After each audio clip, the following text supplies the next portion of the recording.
Everyone, and welcome to another episode of Exercise is Bullshit. I'm your host, Logan Emmett Herlihy. Obviously, for those of our new listeners that you don't know what bullshit means, it's bodybuilding utilizing logical lifting and scientific heuristics to inform training. I'm super excited to be joined today by the $1 million trainer, Pete Cerqua. Pete is a expert in the industry. He's owned businesses. Now he helps other small business owners make the most out of their boutique fitness studios. He'll tell you more about that as well. But Pete, introduce yourself and kind of tell us a little bit about who you are, how you got involved in high intensity training, and then specifically in like high intensity business. Wow, Logan, thank you so much for having me on today. It's very exciting and I'm honored to be here. My pleasure. My journey goes back. I opened up my first gym in 1985. It was just a standard, I guess, bodybuilding gym, but I tried to do it a little bit different. It was a little bit more upscale. Um, the popular gym model back then was Gold's Gym, World Gym, were the two big franchises. Uh, to get to a gym in any state, you had to drive. So they weren't every block and every, around the corner like they are now. And it was a tough business. I got beat up pretty good there. I lost money. I didn't make money. But it was a lot of great lessons. And I had a vision. Just the rest of the world and the rest of the country wasn't caught up to it yet. I was trying to do something just a little bit different. Um, and it took me years to figure it out. I tell everybody I'm an overnight success if you don't count the first 20 years, If you had to kind of describe this gym, I know you mentioned some of the other places at the time, but a little more high end, would it be more on like, if we're looking at the traditional big box gyms now, like more like an Equinox offering or like a Lifetime Fitness where it's just a higher quality? Did you have other things besides bodybuilding and exercise equipment? It was really my $1 million studio that I developed much later. So I took commercial space. It was in a strip mall. I had it carpeted, gray commercial carpeting. So I didn't have rubber gym floor. I didn't want the rubber gym floor look. I didn't like that. I had the equipment. There were basic machines and stations, but I had them custom made. So I tweaked them a little bit. So the squat racks were a little bit different. The shoulder press for a barbell was a little bit different. It had a front press option, and then we had a jungle gym type of deal with an incline press and a weight stack, and the pull downs and the low row and stuff like that. I had dumbbells up to probably 80 or 100. Nobody was going much heavier than that back then, so I didn't need them. But it was the equipment was painted. Actually, I remember the name of the color. It was called Jaguar Gray, which means nothing. It was just a very pretty gray. Uh, so I wanted it to look different. When you walk in a World Gym franchise, there was the rubber floors and the gorilla on the wall and the black equipment, and I wanted this to look a little bit more upscale. I was trying to attract a different clientele. I was just 20 years ahead of my time. It was like, we weren't ready for that, and people didn't know what to make of it. And I was trying to get women more involved in weight training. And if you think back to 1985, how many women were actually lifting weights? They were doing step Not classes many. and aerobic Yeah. classes. So it wasn't a thing. And right away, the first thing out of their mouth was, well, I don't want to get big like you.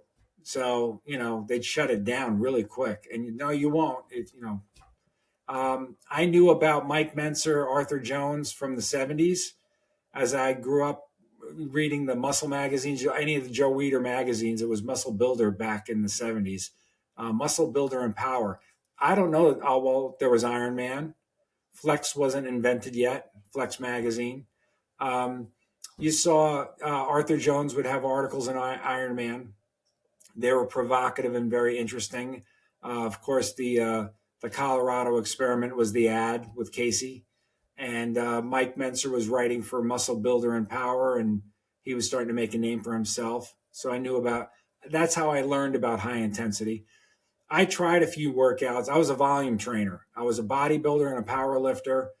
To get a 500-pound bench press, we benched 5 days a week. That's how you build strength in powerlifting. I was taught by a top power lifter. That's the way we went at it. That's not what my clients needed or wanted. So when I started developing personal training programs for clients, I started looking at time efficient, a little more intensity, a lot less sets, low volume, and started to tweak it from there. That's how I came about it.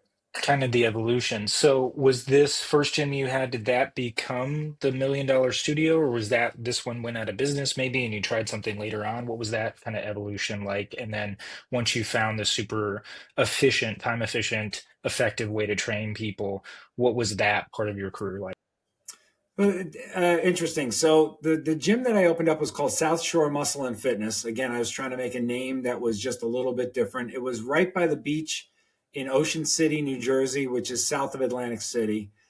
Not a great market. There were a few success. There was a World Gym 20 minutes up the road, and there was another gym uh, uh, 40 minutes up the road that were getting by. They weren't making money, a hand over fist. Nobody was living large. They were paying the bills pretty well. And I thought with my new concept and a little bit different, I thought I would be able to pay the bills. I was struggling. I mean, there was weeks that I slept in the gym because I couldn't afford an apartment. The gym didn't go out of business. It just wasn't sustaining itself. I had to work a bouncer job a few nights a week for money to feed myself or maybe even help the gym along. Um, so that took about 2 years, 85 to 87, 88. By the time 88 came, I ran into some guys who came down. It was a very big vacation town. Some guys from New York City came down to train for the summer, vacation for the summer, and they wanted to train at my gym. These guys were in really good shape.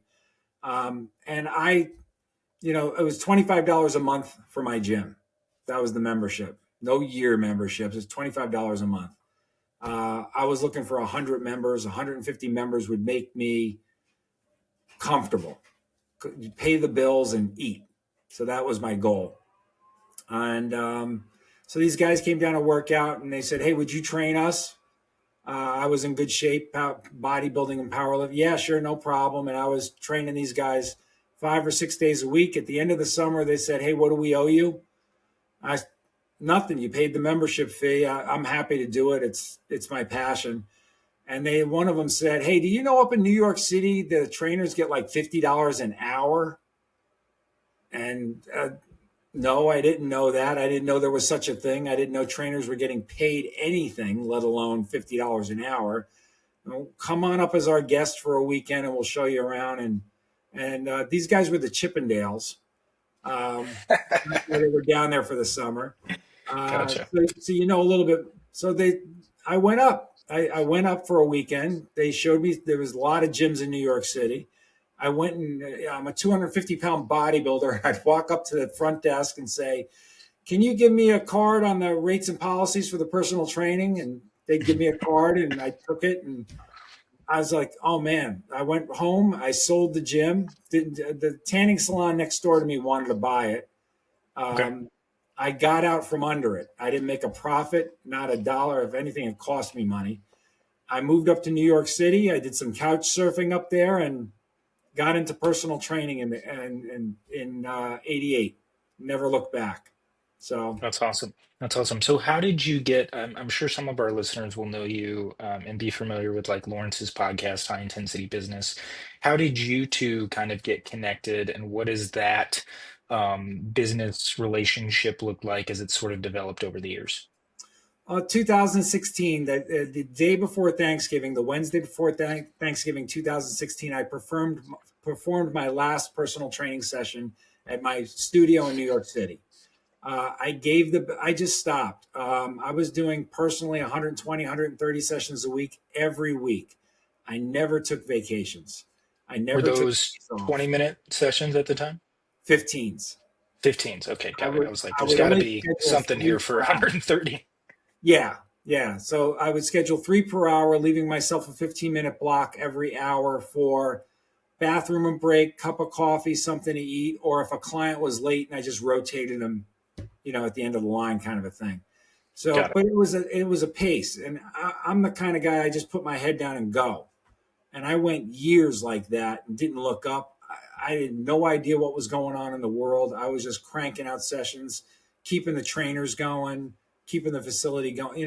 We were making money. So that was it. My wife, at some point around 2015, she said, you can't keep this pace up for many more years or you're going to fall apart. And she was right.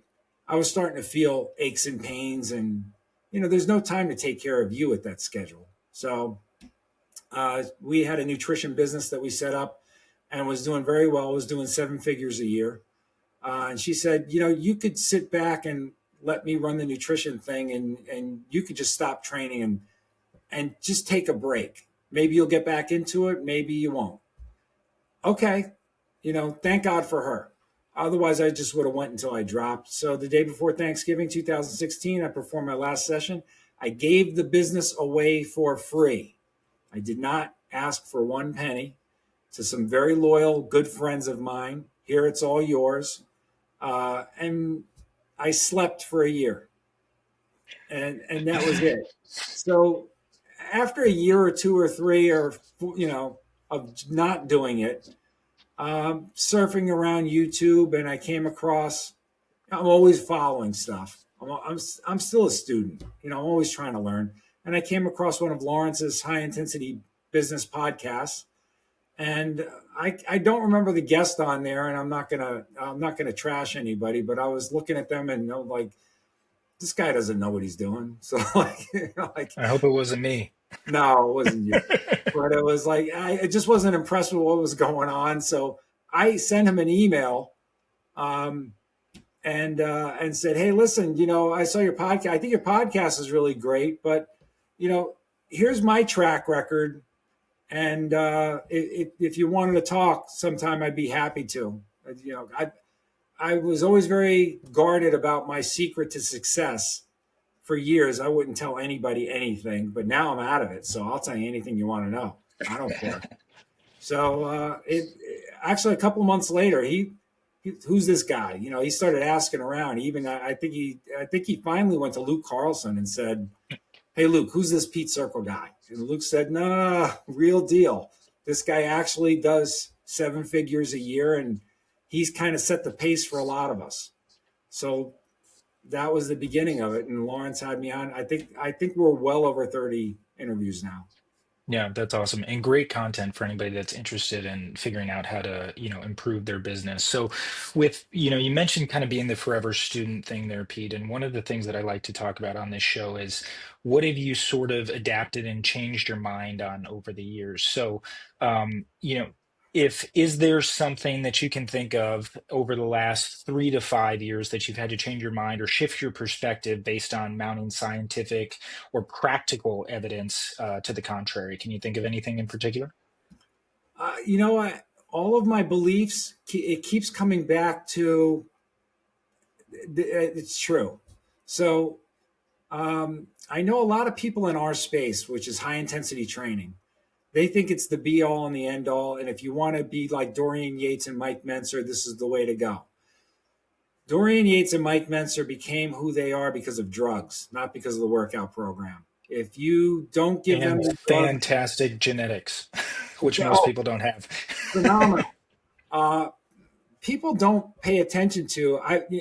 There's plenty of pictures of Menser at 17 and 18 years old with monstrous arms and legs doing, it doesn't matter what workout he was doing, but he had phenomenal genetics. I mean, the guy could just look at a weight and grow. He's a hyper responder. And then as soon as he stuck a needle in his ass, it just, he just blossomed. So that was him. That was the beginning and the end of him. But yeah, phenomenal genetics. Dorian Yates, phenomenal genetics. You know who else? Ronnie Coleman. Ronnie Coleman placed, I mean, people don't pay attention to this. In his first three or four Mr. Olympias, he placed in the top 15. Natural. Yeah. Yeah, No, you see didn't do a the drug. old Ronnie videos and stuff. I mean, I think Ronnie Natural with like maybe just a little, like maybe some test or like a little mast or something, not the crazy dose. Who knows what kind of doses they were on back then, but like his natural physique plus a little something, I think he beats Sebum, like even Yeah, natural. He's yeah, just a absolute freak. Like you see those old videos of him when he just started training and he was in his police officer uniform, wasn't taking gear yet. yeah. He's an animal. He got too big, but still one of the greats and an awesome guy too. And I think he still does a lot of great work in the community. So I agree 100%. I mean, I think Mentzer's awesome. His writing is awesome. Some of his philosophies hold up, some of them don't. But not necessarily a guy to look up to either. He was, smoking No. 2 packs of cigarettes a day. He had a lot of other extraneous activities that he was doing besides steroids, especially in the later years too. So not making idols out of these guys. Now tell me a little bit about as we kind of transition into what do you do to help other people, right? So you met Lawrence. You obviously proved your value to him, that you had the experience, that you actually know what you're talking about, and now you guys are working together pretty closely hand in hand. So tell me a little bit more about your business, helping high intensity owners specifically, and small business and gym owners and prospective owners. You've told us what kind of qualifies you to help the people that you've helped, but what kind of businesses do you typically help, and what kind of systems have you developed to help those people sort of implement to improve their businesses? Well, Lawrence and I developed a great relationship. He's a great guy, and he's very successful with his podcast and his following. He's got a school group, SKOOL, um, which is also growing very well. And he just asked me one day, "Would you be interested in coaching people? I've got all these people; they want information. Can we set them up with you on on a one-on-one basis?" Sure, no problem. He's doing all the work. I'm happy to talk to him. The first few people that he set me up with, I had never done this before. I'm sharing information, and I would tell them, like, most of my interviews I did with Lawrence, you could probably get most of it. So check that out before you go one on one. After a while, after talking to a few people, I started realizing where the need was and where people were falling short. I made a lot of notes on it, and I redeveloped the program, and now I can help people more efficiently and more effectively. What kind of people? Anybody who's in any personal training space who wants more clients. End of story. And you could be doing this with rubber bands and kettlebells. Some of the same principles apply. It's a customer, in my opinion, it's a customer service business. And I've got my number one rule. Anybody who knows me and my coaching, my number one rule for success is it's not about you, it's about them. Make all decisions based on that. So Okay. what I do Go now ahead. is Go ahead. I'll break somebody down. I interview them extensively. Tell me what you're doing. Can you video a workout and show me what you're doing? And then from there, I can make the tweaks and develop and take them to the next level. That's great. So, with your experience now, and obviously you mentioned already that it's not specifically for high intensity business practitioners, what do you see as some of the main identifiable things that are holding most studio owners back from growth? Is it marketing, referrals, great workouts? What's the bottleneck you kind of run into most times, or a few different bottlenecks that you've seen with people? All my business coaching and my businesses personally never did any advertising, and it was all word of mouth. It's all referrals. If you're not doing your job properly, if you're not giving a good service, you're not going to get any referrals. If you go out and start advertising, you're going to get lame clients. You're not going to get good quality people coming into your studio. They're going to be defensive. They're going to be, why are you charging so much money? It's going to be just an uphill battle, and they're going to quit. So word of mouth is the only way to go, in my opinion. And even the bigger franchises are following a model like this where they give such great service and it's such a great product that people just start running their mouth off about it, and it fills up pretty quickly. So that's Yeah. one. Okay. The sales ability on people and their customer service ability is just, there's most of the trainers we know, they still have diarrhea of the mouth. They're still suffering from that. They can't shut up. Talk Yeah, during they the want to tell session. you everything about Arthur Jones and the history of high intensity Shut training and up. initial workout. Yeah, Like, yeah. do not mention Arthur Jones, Doug McGuff, Mike Menser, Dorian. Like, no. serve the client. Like nobody cares. Nobody cares how the steak was made. Just bring it to me, right? Yeah, yeah, So I totally agree on that. And that's something I ran into a lot. Initially, in the first studio I worked in, we had a whole process that we would walk people through. And then eventually, when I transitioned to a different business, it was like you obviously cater the message to the person in front of you. So occasionally we get somebody who came in who did read Body by Science. And that was great for me because then I could, reference studies and talk specifically about the book and the machines that we're using and how Doug talks about them. But 99% of people were like, I heard you kick people's asses. I would like to get my ass kicked. Can you kick my ass? So just skipping all that and showing rather than just talking about it. So I agree 100%. Any other big bottlenecks that you've noticed for people? And if not, and if there are more, please go ahead first. But then my next question would be, how do you start to address this? And what are some of the proven tips and tricks specifically for the referrals, specifically for the customer service that you incorporate with people to help drive new leads and more referrals? well, we're in the world of social media and the internet now, which I wasn't. We had no internet. My phone in my first gym was a landline, and that was the extent of the technology. We're in a different world now. I did not use any of. I did not use the internet. I did not use Facebook. I did not use anything to elevate my business. We were doing seven figures a year. We were knocking out 350 sessions a week, just on referrals, no advertising. My charts were paper and pencil. My schedule was paper and pencil, even for all the trainers. Um, so what I see now is everybody's trying to make a name for themselves on social media, and they're doing posts that are just horrible. And so what we're going to do, Logan, is we're going to let's just take 2 seconds to define who is our probable number one client that we want for our personal training business. So in your studio, Logan, who would you want? Who's your most ideal client? Give me the demographics of this person. Yeah, so I actually work completely remote now, so all of my clients are virtual. But we still do have a client avatar. It's based on one of our actual clients. Her name is Rebecca, and she's a business executive. She has a couple of kids. She's got a husband. She wants to be more active and fit. She doesn't care about, gaining a ton of muscle, but she wants to lose that last 10 pounds. We've got a whole description of her that we use and try to identify people like that. But we have obviously across the spectrum as well. I would say it's busy executives and professionals that just don't have time or feel like they have time to fit exercise into their routine. Okay, but you define the first person, your initial person, as female, probably between the ages of 45 and 55, Yep. successful, family minded, right? Yep. And if you can save a successful person time, it makes them money in Yep. one way or another, right? Yep. So, and they're willing to pay for that.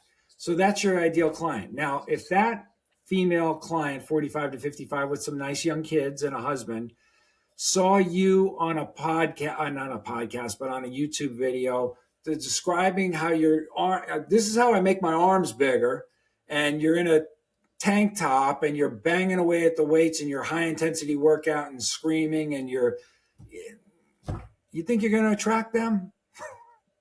Probably not. Right. I see a lot of this stuff still going on. Like you're really missing the mark. Dress better, look better, groom better, send the proper message out. The message is what can you do for them, not what you're doing for you. And some of these Yeah, I people, think that's a they still great don't get the message. distinction for sure. Yeah.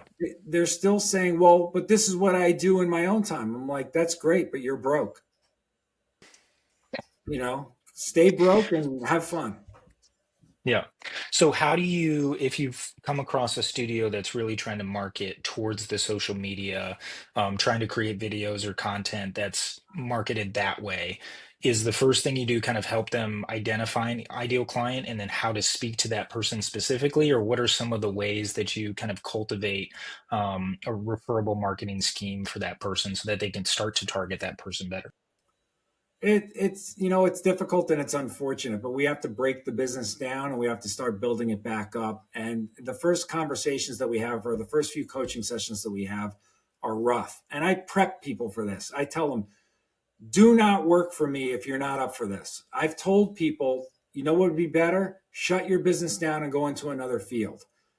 Like, you're just not meant for this. And if they still come at me and they still want to hire me and do this, they're going to get an earful. It's like, you can't have pictures of bodybuilders on your walls. You can't out like, you have to Yeah. you have to rearrange the equipment. You have to redecorate the space. You have to redo your website. Some of the things you write in your website, like, well, I came across Arthur Jones back in 19 and it changed my life. Who There's a lot of cares? that. Yeah. Who cares? Nobody wants to know what it's got to be. What can you do for them? Yeah. Every Yeah, sentence. broadest audience. Yeah, I think a lot of people take a lot of pride in their own journey and how they started and what got them there and the major shift, like the dynamic shift that took place when they discovered high intensity training. And I'm sure you've experienced this as well. Like people become zealots for it, and I totally understand it and the life-changing power of it. But having done 20,000 plus sessions in my career, I can tell you 99% of people don't care. And if they found something that worked just as good or better that took less time, they'd probably do that instead, but they haven't found it yet. So if you can continue to offer value to them doing what you do, and yeah, occasionally you'll get somebody who just loves it and wants to know all about it. And that's great. And we can spend the session talking about the history of Mike Menser and the Colorado experiment. And we can try some new protocols that they used on KCV8er, and they're going to just eat it up. And I had a bunch of clients like that, but most of them did not care. They just wanted to know that they were going to be safe and that their workouts were going to be effective. So I agree 100%. Right. My clientele very quickly became rich people that wanted the same time, did not want to sweat, did not want to change their clothes. That was my market. I ran with it. If one of my trainers mentioned Mike Menser, Arthur Jones, anybody, you're fired. You're fired and out the door fast. These people never need to hear that stuff. You are no better or worse than the waiter at a high end restaurant.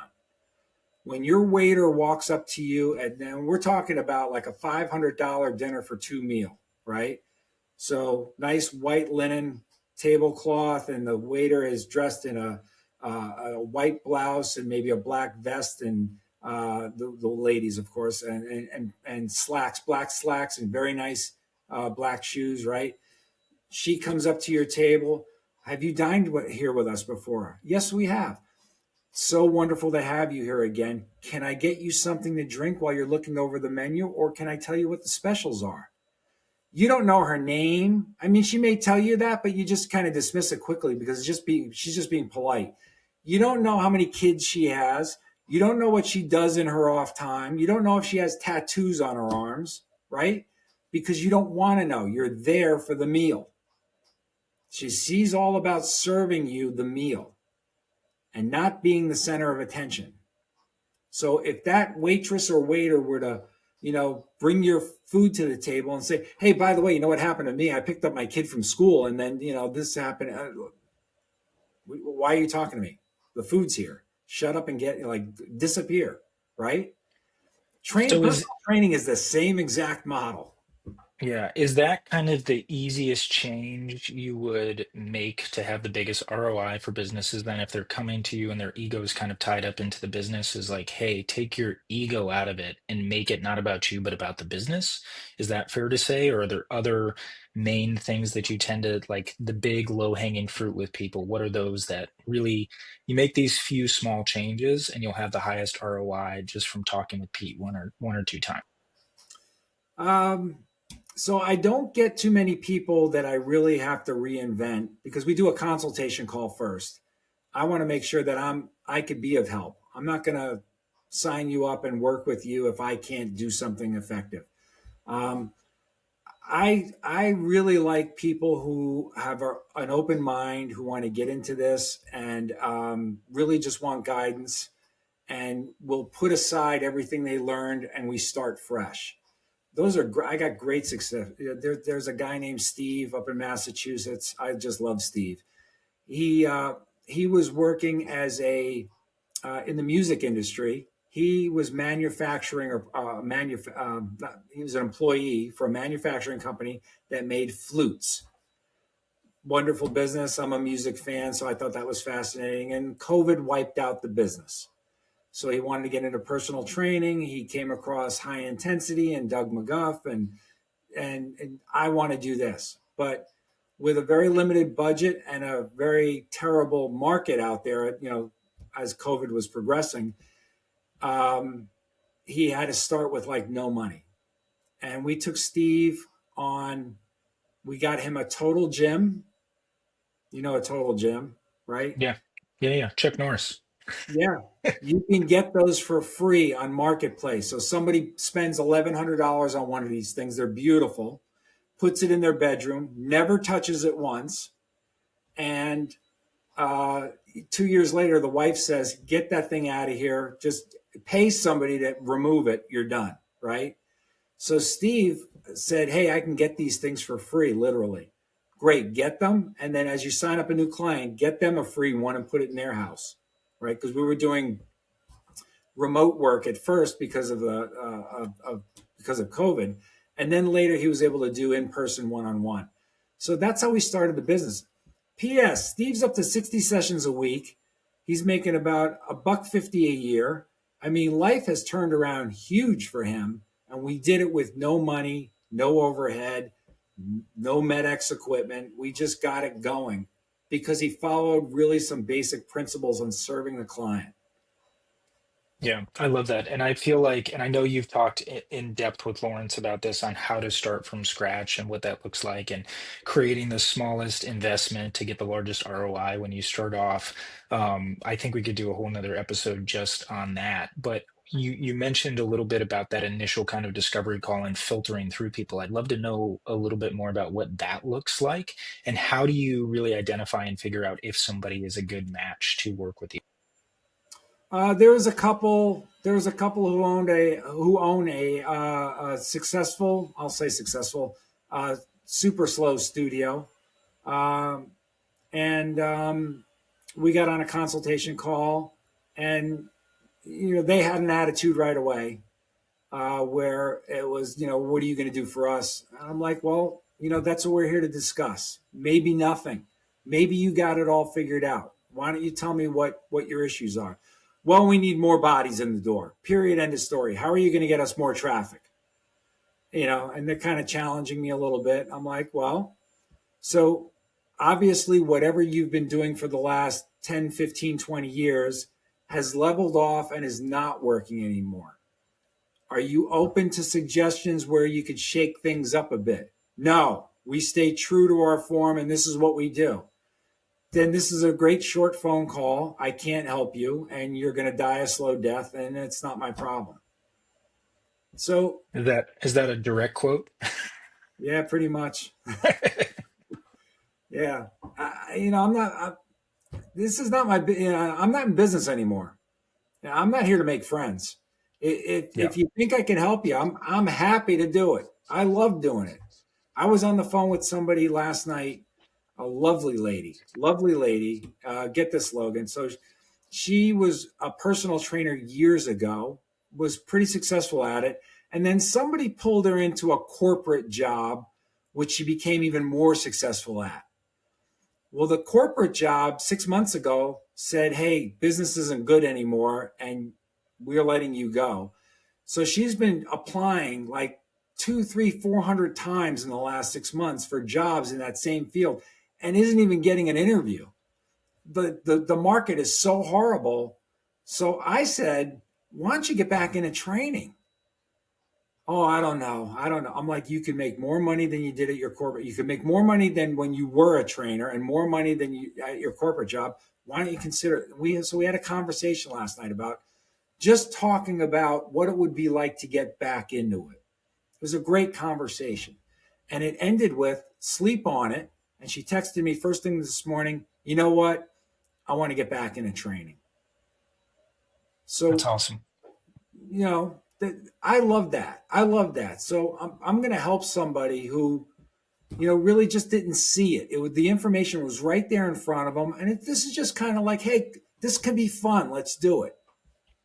So if somebody's listening to this and they are maybe struggling or they're having some issues that they think you could help with, talk to me a little bit about, and I'm sure it varies based on the amount of help you're giving somebody, but what does the initial investment look like to sit down with you? Is there an ongoing process? Are you like continuing to coach the business as you go? Is it different person to person and business to business? Talk to me a little bit about that. If you go through Lawrence, then he's got his procedures, and he sets up. It's always a free consultation. I always want to meet with somebody just see if we're a match. So Lawrence has his program set up that I do for him, and it's his network. If anybody reaches out to me that's not in Lawrence's network or high intensity business, it's a free consultation. 9 times out of 10, I'm not even charging people. If I could fix the problem in a phone call or two, a couple of Zoom calls, and we record them so they can have them, I'm happy to do it. I've made my money. You know what? I'm very fortunate. I'm knocking on wood here. I don't have to work. I know there's people that are struggling. There's good people out there that could use a little nudge or a little bit of advice. I am happy to give it. If I can Awesome. make a difference, I think that I feel good about it. There's Yeah. people out there that don't deserve it and they won't get it. You know? Yeah. Well, it's interesting. You mentioned obviously the success you had with your gym, but every other piece of business advice has not been the most savvy. It's like I didn't make any money on my gym, and then I gave my second gym away to somebody for free, and now I give free consultation. And I think that's great. I love that attitude and that mindset. And I'm always I struggle when I have had friends or colleagues reach out to me too of like, how do you price some advice for somebody that you actually care about, that you want to help? So I totally appreciate that, and I think that's awesome. Hopefully, if this is something you're passionate about and you're continuing to help people, you can find a way to, get a little supplemental income. And let's talk about what you're doing for some of that as well, because I think you recently opened your own new gym again? Are you training people out of there? Is it just like a pet project? I saw you had some Imagine Strength equipment. Tell me a little bit more about what's going on with that. That's just for me. I buy That's just your equipment. gym? That's me in my house. My house Oh, is. awesome. We're in my home right now. This is my office. My office is 630 square feet. Um, I have a gym in my home that's probably about 2,000 square feet. I constantly buying and selling equipment. I bought a line of Roger. Do you know Rogers Pendulum? Love Rogers. Yeah. Awesome, right? So about 5 years ago, I bought a line of that. I had fun with it for a few years, got bored, sold that, bought something else. Imagine when I met the Jeff and Mike, um, I was like, wow, this is really interesting. I'd like to try this. One of my problems with MedX for me personally was the weight stack was 40%, 46% of what was represented. So 100 pounds is 46 pounds of resistance. Great for a business and clients, but not for my personal workouts. I'm stacking every machine. So they said, no, no, no, our weight stacks are heavy. Send me 10 machines. I'd like to try them out. That's just for me. Nobody Okay. touches them. Yeah. That's awesome. What have been your thoughts on the Imagine stuff? Because I know there's been mixed reviews. I had the experience to work with some of them. Some of the pieces I really enjoyed. Other ones, like speaking of weight distribution, the leg press I found to be exceedingly too light. Like the stack right away was nothing. So what's kind of been your experience now that you've messed around with those for a little bit? Any recommendations on pieces you particularly enjoy? And maybe we can spend just a few minutes at the end, kind of talking about like if you had to do it all over again, you're starting with 10 pieces or something like that. What does that look like? I love the Imagine pieces. They're doing a good job. They're still working out bugs. They're still developing and tweaking, but it's coming along great. The weight stacks are true. 100 pounds is 100 pounds. I think that for me personally, like on the Imagine Strength chest press has a 400-pound stack. I have not stacked it.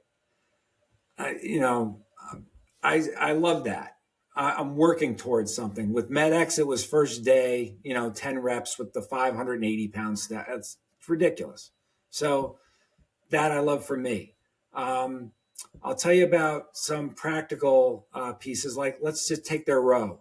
So the row has on the MedX row. I'm going to compare the Imagine row to the MedX row. MedX row has one set of handles, one distance. The Imagine changed the handles, so you had two grip options: pronated, neutral, and pronated. Um, and you can move them out and in for different widths. I think that's great. There's a little bit more adjustability to it. You can go single arm and double arm with a pin. You can suspend the stack no big deal. You could do that on MedX, but you could set range limiters they have set up. So things like that I think are really, really cool. You could do some awesome static contractions on the Imagine Row. Just neat things. Um, what else? What's another machine? I just did a call a couple of days. We were going machine, just an equipment aficionado who's just wanted to see the machines. So we were doing a Zoom call and going around. I thought the leg press is actually pretty good because I think it's equal to the MedX in weight.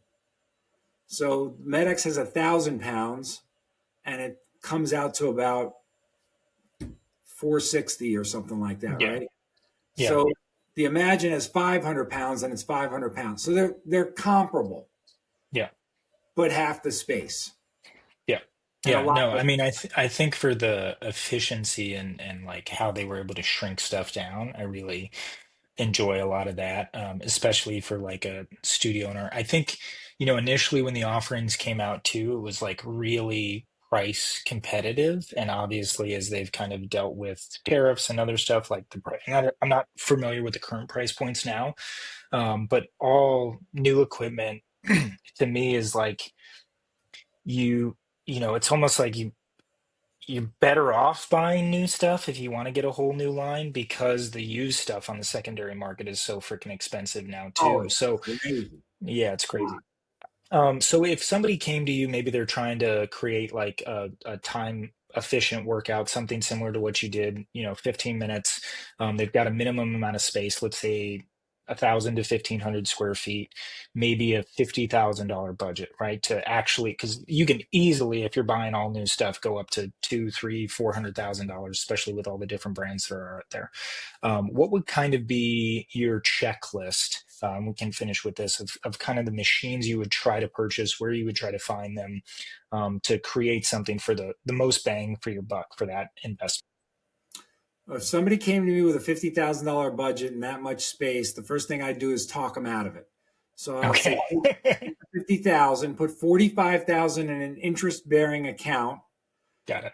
Take 5,000, let's get you opened up in about 500 square feet. And then when you get to 80 sessions a week and you're making about 200,000 a year, please call me up. We can spend money and have a ball. Okay. We could Yeah. talk about the Avenger leg press. We could just talk about like a few pieces of everything and just really go nuts. But you've got cash in your pocket now, right? Yeah. So, and I've done that. People have called me with that. So, my friend Mark, very dear friend, we started his business in his garage with Nautilus Nitro equipment that he found on marketplace for between $500 and $750 per machine. We need the basics to get started. My basics are low back, leg press, pull down, chest press, and then after you've got those four, doubling up. So um, after that, I would throw in like a row and a shoulder press. After that, if we still have room, time, and money, you want an abdominal rotary torso. After that, if we could still squeeze in one more, we did. We went out and got a 45-degree hyperextension to complement the low back machines. This way, had a little variety there. And we got an abductor machine. He did not spend $5,000 on equipment. He painted the garage and insulated it, and it's a very mild climate where he lives, so we didn't have to worry about extreme temperatures.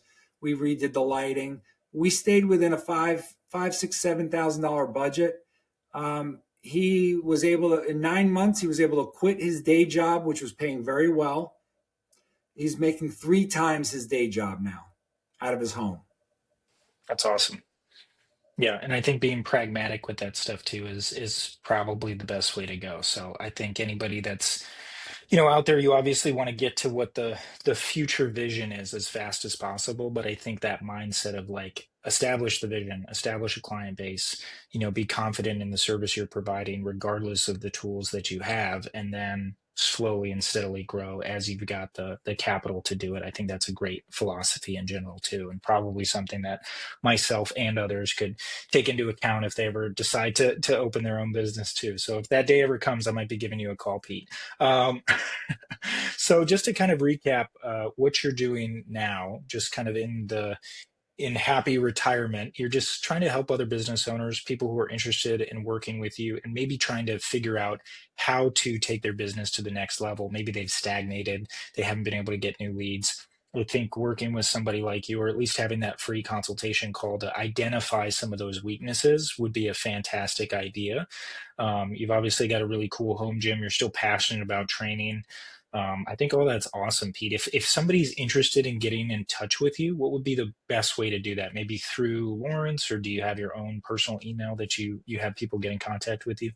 Facebook and Instagram work great. That tells me something about the people if they're connected that way. Find me at Pete Cerqua. You'll see me right there. I'm easy to find. Send me a friend request or follow me. Send me a private message. Hey, Pete, I'd love to talk to you. And you'll get an immediate response where I said, sure, when's good for you? I love talking about this stuff. It's that easy. It's Yeah. not complicated stuff. And anybody who is on Facebook that wants to kind of join along with the community, I think you recently launched that Facebook group. Is it Resistance Exercise Professionals? Is that right?